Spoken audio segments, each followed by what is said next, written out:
नमस्कार। मैं अरुण अपने YouTube channel math with AK sir में आप सभी का फिर से एक बार हार्दिक स्वागत, अभिनंदन एवं वंदन करता हूं।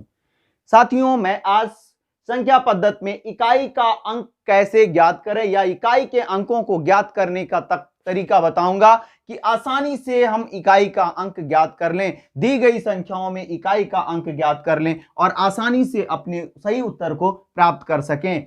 संख्याएं किस प्रकार से होंगी, यहां सबसे पहली चीज उसको नोट कर लेते हैं। जो सवाल कुछ इस तरह से बन करके आते हैं,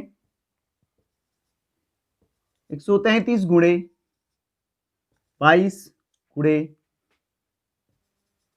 32 में 33 में इकाई का अंक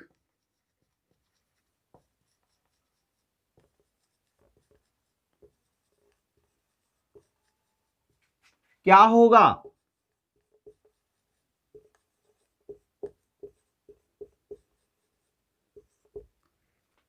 133 गुणे 22 गुणे 33 में इकाई का अंक क्या होगा। हमें पूरी संख्याओं का गुणा करने की कोई जरूरत नहीं है, क्योंकि पूछा गया है सवाल में इकाई का अंक क्या होगा। इकाई का अंक पूछा गया है, इसलिए हम दी गई संख्याओं में इकाई की संख्याओं को ले लेंगे और उन्हीं का आपस में गुणा कर देंगे। 3 दूनी 6 और 6 तियां 18। 18 में इकाई का अंक 8 है, अतः इन संख्याओं का गुणा करने पर जो संख्या प्राप्त होगी उसमें इकाई का अंक 8 होगा। इकाई का अंक 8 होगा। इसी तरह से और सवाल होते हैं जो घात रूप में भी होते हैं, हम आज उन्हें भी जानेंगे कि अगर कोई संख्या दी गई है और उस पर फिर घात लगाई गई है और इकाई का अंक पूछा गया है, तो ऐसी संख्याओं का इकाई का अंक कैसे मालूम करेंगे। चलते हैं अपने उन्हीं सवालों की तरफ। उससे पहले यह जान लेंगे कि कोई संख्या, जैसे एक संख्या दे दी गई,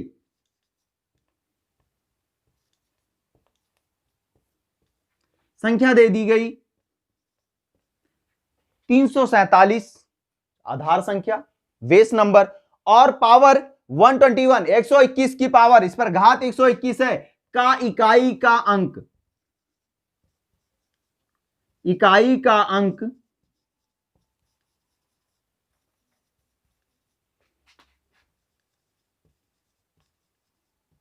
ज्ञात कीजिए।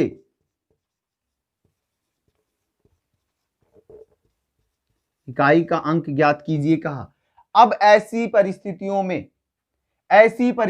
में होता क्या है, नॉर्मल वे सामान्य तरीका, 347 को 121 बार लिख के गुणा करके आंसर लाना है। अरे भैया, बहुत बड़ी संख्या हो जाएगी, असंभव बन जाएगा, हमारा समय चला जाएगा। इसी के लिए कुछ आसान ट्रिक होती हैं, कुछ आसान विधियां होती हैं, और उन विधियों के द्वारा हम इनका इकाई का अंक आसानी से मालूम कर लेते हैं। इन चीजों को जानने के लिए पहले जरूरी है कि अगर आधार संख्या में 0, 1, 5 या 6 है, आधार संख्या का इकाई अंक, आधार संख्या में इकाई का अंक 0, 1, 5 या 6 है, तो इकाई का अंक कभी भी चेंज नहीं होता है। इकाई का अंक कभी नहीं बदलेगा, चाहे जितनी बड़ी भी घात क्यों ना लगी हो। उसको चेक भी कर लेते हैं। जैसे 11 की घात कर लेते हैं, वर्ग कर लेते हैं, तो 11 का वर्ग क्या हो जाता है, 11 गुणे 11 बराबर 121। इकाई का अंक क्या मिला, 1 मिल गया। 11 का हम घन कर लेते हैं, तो 11 गुणे 11 गुणे 11 यानी 1331। इकाई का अंक 1 है। इसी तरह से 5 का वर्ग करेंगे तो 5 गुणे 5 5 25। इकाई का अंक क्या मिला, 5 मिल गया। 6 का भी कर लेते हैं,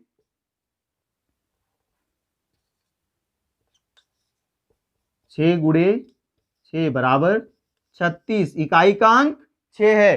तो ये याद रखिए, चाहे जितनी भी बड़ी संख्या दी गई है, आपसे जहां कहीं भी पूछ ले इकाई का अंक ज्ञात कीजिए, तो सबसे पहले आप आधार नंबर में इकाई का स्थान देखेंगे कि क्या इकाई का जो अंक है, दी गई संख्या में इकाई का अंक है, वो कहीं 0, 1, 5 या 6 तो नहीं है। अगर 0, 1, 5, 6 है तो इस घात से हमें मतलब कोई नहीं है, हम सीधा उसी को लाकर रख देंगे, क्योंकि इन अंकों को चाहे जितनी बार अगर इकाई के स्थान पर ये हैं तो चाहे जितनी बड़ी घात इन पर लगा दिया जाए, ये बदलते नहीं हैं, ये वही रहते हैं। ये चीज ये क्लियर होनी चाहिए। और अगर ये अंक नहीं है तब हम क्या करेंगे? अगर ये अंक नहीं है तब हम ये करेंगे, जब हम नंबर सिस्टम में पहले पढ़ रहे थे तो वहां हम लोगों ने पढ़ा था भाज्य और अभाज्य। उस भाज्य और अभाज्य को यहां लाकर थोड़ी देर के लिए जोड़ेंगे। वहां भाज्य में हम लोगों ने पढ़ा था कि सबसे छोटी भाज्य संख्या 4 है, सबसे छोटी भाज्य संख्या 4 है। तो हम 121 यानी जो घात है, घात में 4 का भाग दे देंगे, घात में 4 का भाग दे देंगे। और जब हम घात में 4 का भाग देंगे तो उस स्थिति में एक भागफल आएगा और एक शेषफल आएगा, एक भागफल आएगा और एक शेषफल आएगा। 4 तियां 12, एक छोटा है 30 हो गया और शेष 1 बचा। 4 से भाग दे देंगे और भाग देने पर जो शेषफल बचेगा उसको दी गई संख्या के इकाई अंक पर लाकर रख देंगे।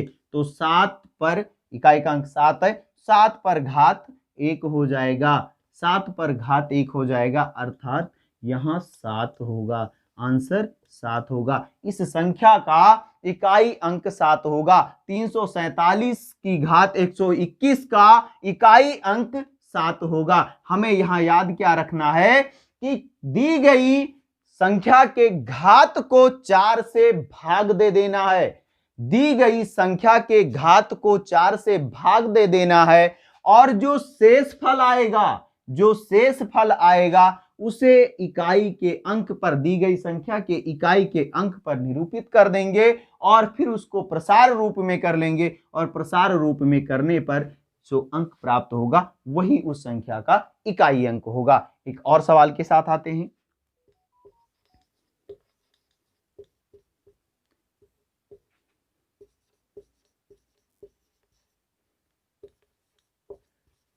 तेरह सौ 31 की घात 9998 में इकाई का अंक,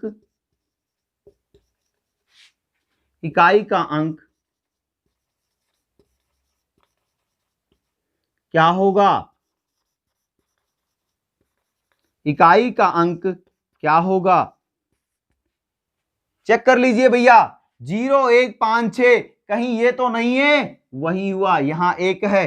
चाहे जितनी भी जो है बड़ी घात है, इस बड़ी घात का अब हमें 4 से भाग देने की कोई जरूरत नहीं है, इस 4 से भाग देने की कोई जरूरत नहीं है, क्योंकि 1 को चाहे जितनी भी बार गुणा किया जाएगा 1 आएगा। तो यहां घात जो ये संख्या है हमारी, इकाई का अंक 1 है, यही एक हमारा उत्तर हो जाएगा, यही एक हमारा उत्तर हो जाएगा। इसी एक को हम वहां रख देंगे। अगर यहां पर थोड़ी देर के लिए, अगर यहां पर 1 की जगह 6 होता, इसकी जगह 6 होता, तो यहां पर 6 आ जाता, क्योंकि 6 गुणे 6 36, फिर 6 मिल जाएगा, फिर 6 गुणे 6 36, फिर 6 मिल जाएगा, यानी 6 का क्रम। इसीलिए लिखा दिया यहां पर कि 0, 1, 5, 6 ये पासवर्ड मान लीजिए आप अपना, कि एक पासवर्ड है और इसको हमें याद रखना है। 0, 1, 5, 6 ये पासवर्ड है और इसे याद रखना है किसके लिए? इकाई का अंक ज्ञात करने के लिए,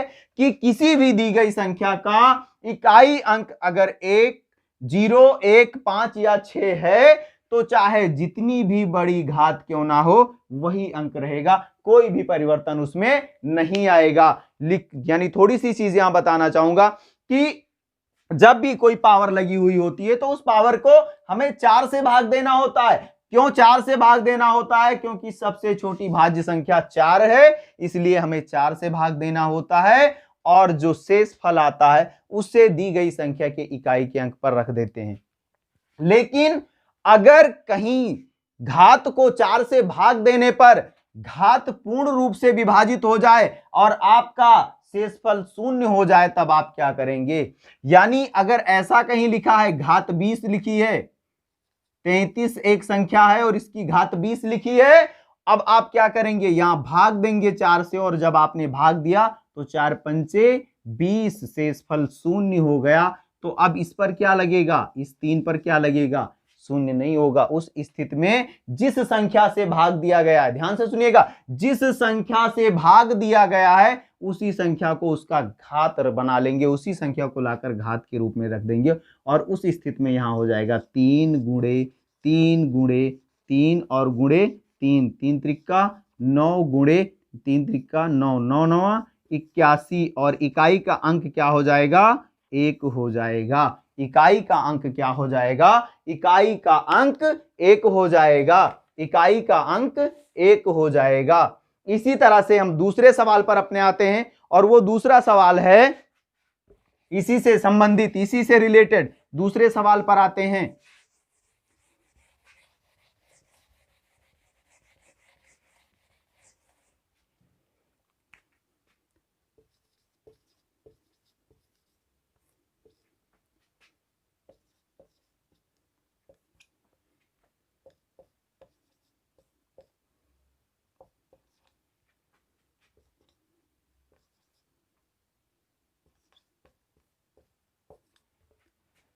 दो 2632 की घात 67 गुणे 113 की घात 17 धन 37 की घात 9।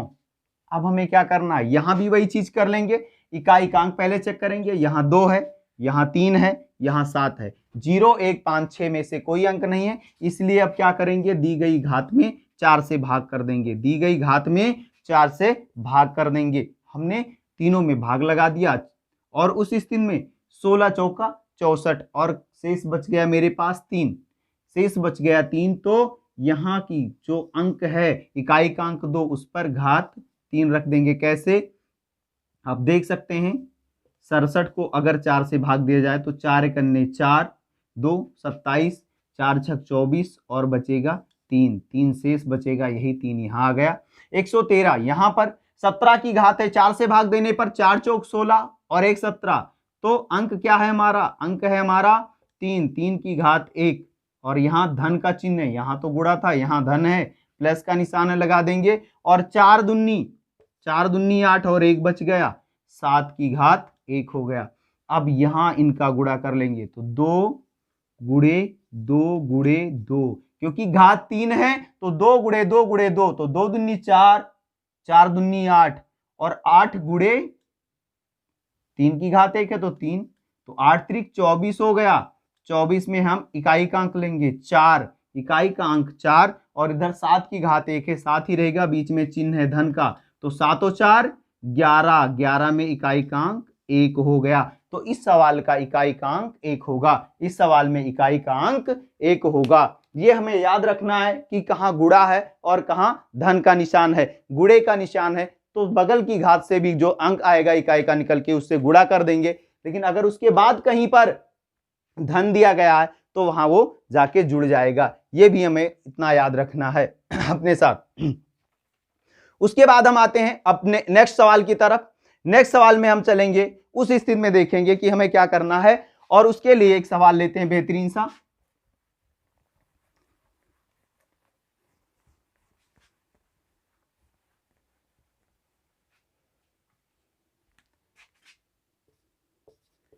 तो 67 घात 20 गुणे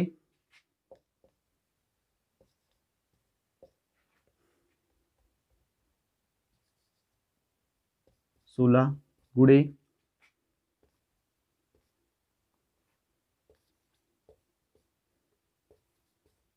में इकाई का अंक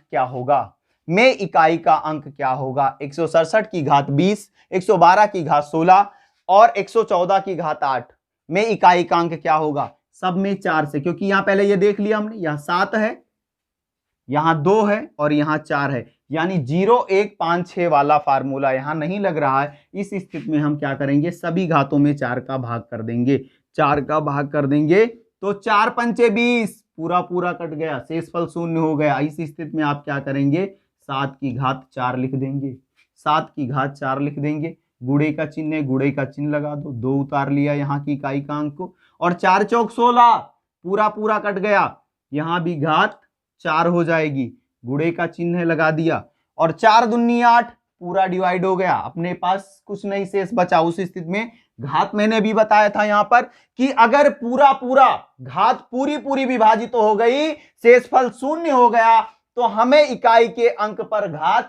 4 रखना है। तो 4 है यहां और इसकी पावर 4 हो गई।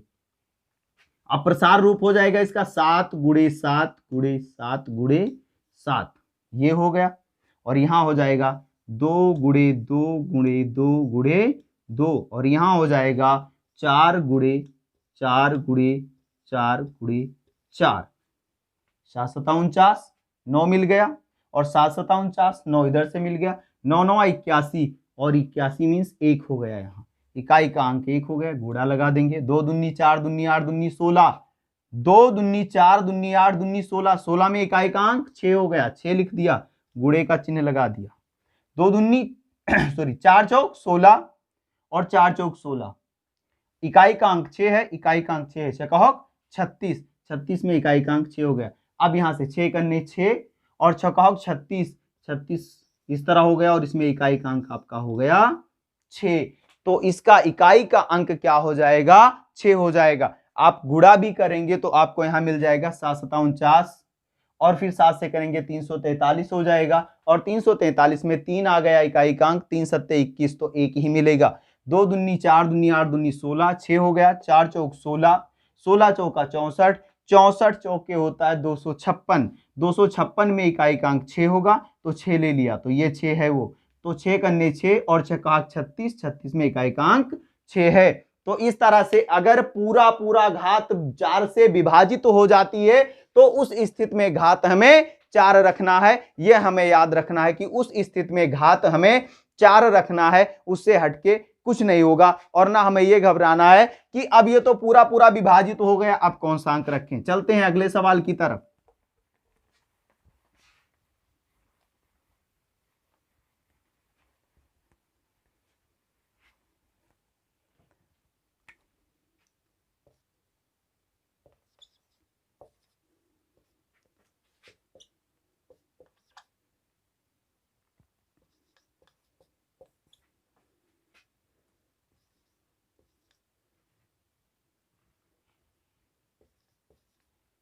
में इकाई का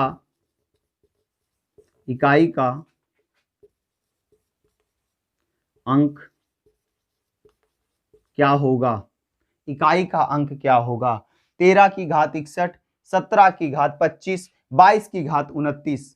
देख लेते हैं एक बार, क्या 0 1 5 6 का फार्मूला है, नहीं है, तो यहां से 3 ले लिया, यहां से 3 इकाई का अंक 3 ले लिया, यहां से 7 ले लेंगे, यहां से 7 ले लिया, और यहां से 2 को ले लिया। अब सभी में 4 से भाग दे देते हैं, किसमें, घात में 4 का भाग लगा देंगे, और 4 का भाग लगाने पर 15 चौका 60, एक शेष बच रहा है, तो शेष जो एक बच रहा है वही घात रूप में लिख दिया जाएगा। 4 छक 24, एक बच रहा है, 7 के ऊपर वही एक घात रूप में हो जाएगी, और 7 चौक 28 और 1 29, एक शेष बच रहा है, यही एक 2 के ऊपर घात रूप में हो जाएगी। प्रसार रूप करेंगे तो प्रसार रूप में 3 एकन्ने 3 हो जाएगा, गुणे 7 एकन्ने 7 हो जाएगा, और 2 एकम 2 हो जाएगा। 3 सत्ते 21, 21 में इकाई का अंक 1 और 2 एकन्ने 2, तो यहां पर इकाई का अंक क्या हो जाएगा, इकाई का अंक हो जाएगा 2। 3 सत्ते 21, 1 और 2 एकन्ने 2, इकाई का अंक हो जाएगा 2, इकाई का अंक हो जाएगा 2। तो इस तरह के सवाल भी अगर आते हैं तो आप आसानी से उसे सॉल्व करेंगे और ये नहीं सोचेंगे कि इसका आंसर क्या हो रहा है। अब चलते हैं हम अगले सवाल की तरफ, और अगले सवाल में ये जानेंगे कि अगर ये सवाल इसी तरह दिए हुए हैं लेकिन इसके साथ साथ कहीं अगर वो जोड़ के रूप में है, बीच में प्लस का निशान है या माइनस का निशान है, तो कोई घबराने की जरूरत नहीं। जहां गुणा है वहां की घातों का गुणा कर लेंगे इकाई के अंकों का घात रूप में करके, और अगर बाद में धन का निशान है तो उसको दी गई जो इकाई का अंक है उसमें जोड़ देंगे, और अगर माइनस का ऋण का चिन्ह है तो घटा देंगे। यह हमें याद रखना है। हमें यह नहीं सोचना है कि इसमें कुछ परिवर्तन हो गया और इस परिवर्तन के नाते इसका आंसर क्या आएगा, ऐसा कुछ नहीं होना है। हम बड़े ही आसानी के साथ उसको लगाएंगे। ये हमें अपने दिमाग में बिठा के रखना है। अगर इस तरह से कोई और सवाल है और एक ऐसा सवाल आपको मिल जाता है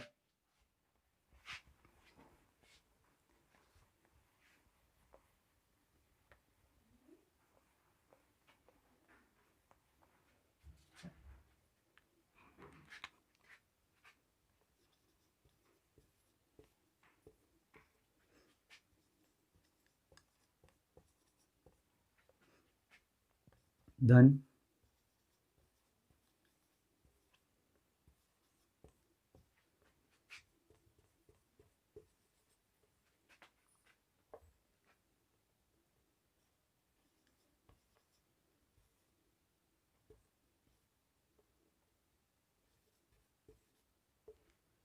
3661 की घात 2,26,131 धन 3,36,545 की घात, यहां पर जो घात लगी हुई है हम कम कर देते हैं, बहुत बड़ी हो गई है, नहीं तो ये होगा कि इतनी बड़ी घात, 1,112 और 336 की घात 212। यहां माइनस है। एक चीज ये याद रखना, अभी मैंने जो कहा था वो चीज कि हमें ये देखना है कि कहां प्लस है और कहां माइनस है, कहां प्लस है कहां माइनस है, ये हमें देखना है। और उसके बाद इस फार्मूले पे आना है 0, 1, 5, 6 पर। तो यहां इकाई का अंक क्या है? 1 है, यहां 5 है और यहां 6 है।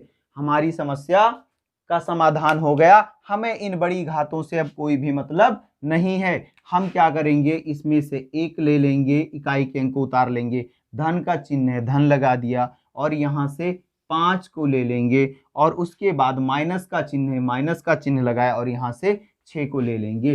5 और 1 6, 6 में से 6 को घटाएंगे तो आंसर 0 हो जाएगा, यानी इकाई का अंक 0 हो जाएगा, इकाई का अंक 0 हो जाएगा। बस इतना याद रखना है कि कहां पर प्लस का निशान है और कहां पर माइनस का निशान है। आज एक सवाल हम आपको दे रहे हैं और उसका आंसर आप लोग हमें कमेंट बॉक्स में जरूर देंगे, कमेंट बॉक्स में उसका उत्तर देंगे और उसके बाद में हम अगले चैप्टर में फिर लेकर आएंगे कि दी गई घात रूप में संख्याएं हैं और उनको भाग रूप में, उनकी संक्रियाओं को भाग देना है और भाग देने के बाद शेष क्या बचेगा, ये हम अपने अगले वीडियो में पढ़ेंगे। लेकिन आज के लिए जो सवाल है वो सवाल है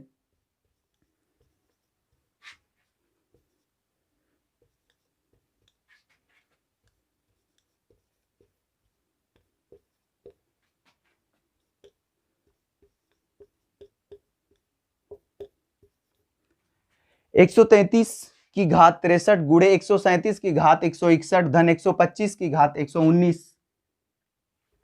में इकाई का अंक क्या होगा? इकाई का अंक क्या होगा?